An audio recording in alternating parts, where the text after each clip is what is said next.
Alpha Endeavor, thanks to the great Canadian hardware, we're now in position and you have a go for P1 grapple. Okay, great. A good view showing the two spacewalkers at the end of the 45-foot-long, 14-ton Port 1 truss segment of the International Space Station. Endeavor departing. Well, after 5.5 months, we had a great time, but it was our turn to go home and turn the station over to somebody else. And that handover began with the arrival of the Expedition 7 crew. They came up with Soyuz TMA-2. We opened the hatch, and the handover began.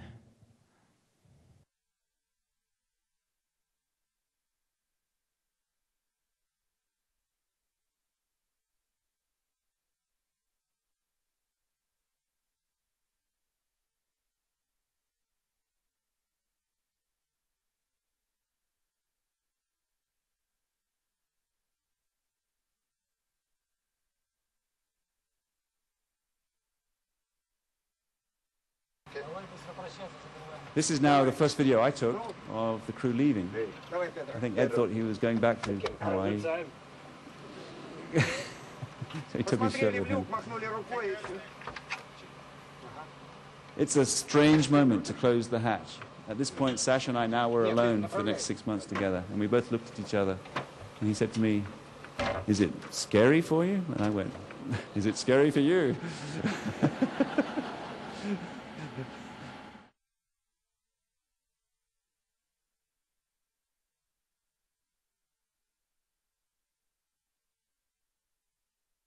And these are views taken by the cameras on the SSRMS, looking at us as we conducted the EVA.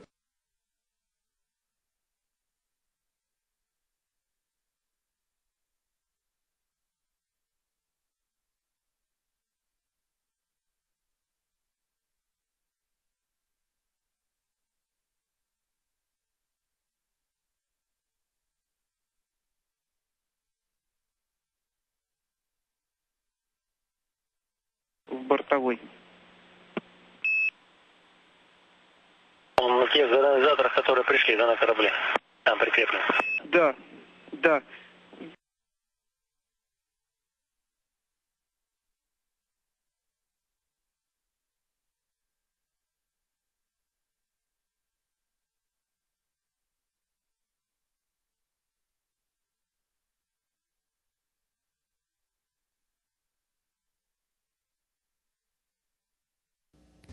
Okay, now we're getting ready for the Discovery's arrival, and we're unpacking all the stuff that was stored in PMA-2, moving it to PMA-3. This is part of the shuffle we have to do now and then, moving big things to make room for other things.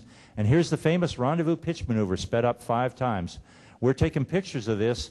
We're over Western Europe as the shuttle does this 180-degree flip, or 360-degree flip. The movie's only going to show you the first 180 degrees. But in fact, it was a full 360 flip, and we're shooting pictures like crazy, as you'll see in the next scene, and you'll hear the Capcom's voice in the next scene as well. Sure, yeah, that's affirmed. They're probably about 10 degrees through the pitch right now. And here we are welcoming the crew of the Discovery.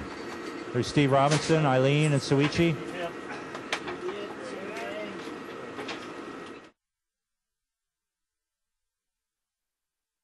We're maneuvering the logistics module up out of the shuttle payload bay to install it on the node nadir port on the station. We install it and then ungrapple and maneuver the shuttle arm, the station arm away, for that operation. That dock time came to an end, as I said, successfully, and we said our farewells and returned the Discovery crew safely home to Earth with, again, Tomas joining us, changing the whole dynamic, I think, both on board the station as well as on the ground with the arrival of Tomas Ryder. It was very real change as well as symbolic change, I think, for the entire program. With 3 of us working on board here, working in the service module, Pavel working on the Electron, which it seemed like he was always doing, and me doing a little work on TVIS there. Again, a crowd on space station. We had a great time with both shuttle crews. There you see that big truss element that was added to the port side of the space station.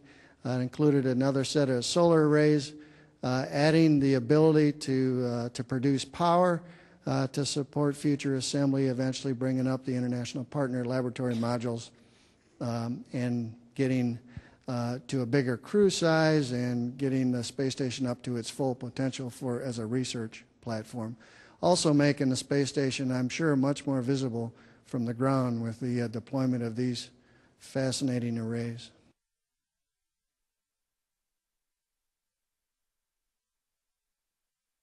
Yeah, this was a culmination of the Boston Marathon. It was pretty fun at some times and not so fun at other times. As a result of that, we also did some maintenance up there, particularly on the TVIS.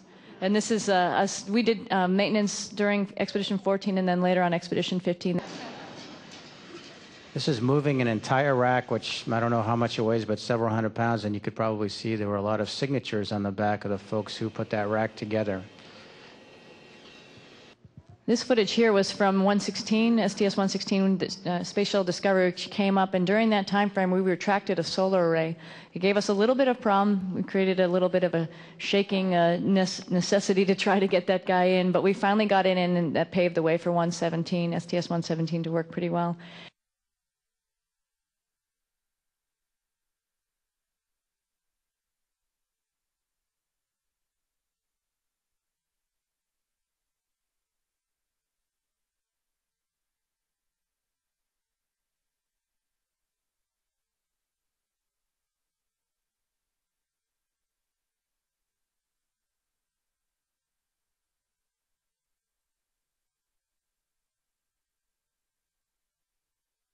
We are actually unberthing the S5 element, which is a small truss piece. S5 was taken from the shuttle arm to the station arm, and then in a coordinated event, we actually have to have it in position before EV crew members get out the door. The space station robotic arm now in motion again to move Harmony up to the port side of the International Space Station to pause before installation on the Unity node. Station's the right word, but that's pretty amazing. That's pretty cool. When I came through here, there wasn't a node here. Well, it's a pleasure to be here on this very beautiful piece of hardware. Of course, it was built in Europe, in Italy. I'd like to thank everybody that has worked hard in making this possible and allowing the space station to be built even further and preparing the place for the Columbus laboratory, the European laboratory, and the Japanese laboratory.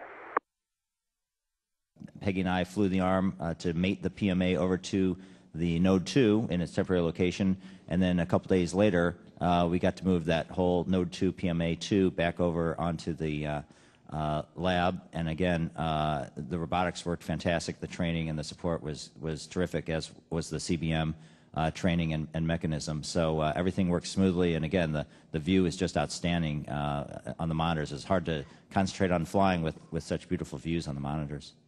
Okay, so thanks to the great work which had been done at the beginning of the expedition, we were able to launch the 122 mission, the shuttle Atlantis, bringing the European module Columbus towards the station.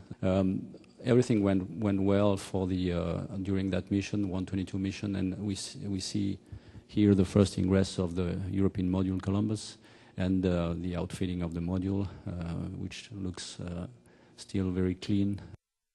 A few days ago during the EVA, I grabbed the high-def camera and I thought I'd shoot from end to end, and since I had a little bit of a break. So I went up to the flight deck, and there was Dex running the EVA with Rex and Hans outside doing an EVA. I could see him out the window. It was incredibly cool. Came back through the mid-deck. I passed the robotic workstation, and there's Leland and Leo running the arm. And then I passed through the Node 1, and Peggy is working out on the exercise equipment, and I go to the SM, and Yuri's doing a science experiment. So we were doing robotics, EVA, exercise, and science all at the same time, and I was goofing off, taking the movies. But we were doing all of those at the same time in space, which is exactly like those movies they used to show you about 25 years ago about how we're going to live in space. It was almost like a promotional video, and it was phenomenal. And I thought, we're almost there.